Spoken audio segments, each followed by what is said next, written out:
Friends, welcome to Cloud Cravings. ఈరోజు మన మెనూలో ఐస్ క్రీమ్ కూడా యాడ్ చేద్దామని no sugar, no jaggery, no calories లేకుండా హెల్తీగా చేద్దామని ట్రై చేసాం. చాలా బాగా వచ్చింది అండ్ మన మెనూలో కూడా యాడ్ చేస్తున్నాం.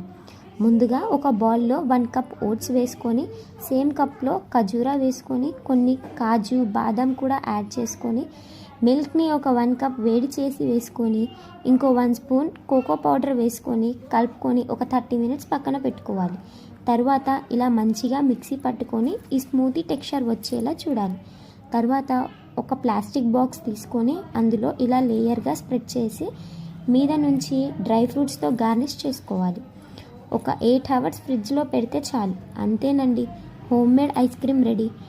చాలా సింపుల్ ఇంగ్రీడియంట్స్తో టేస్టీగా home made ice cream ready అయిపోతుంది. ఇంకా అందరూ వీడియో చూస్తున్నారు కానీ సబ్స్క్రైబ్ అండ్ ఫాలో కొట్టడం లేదు. Please follow. బాయ్.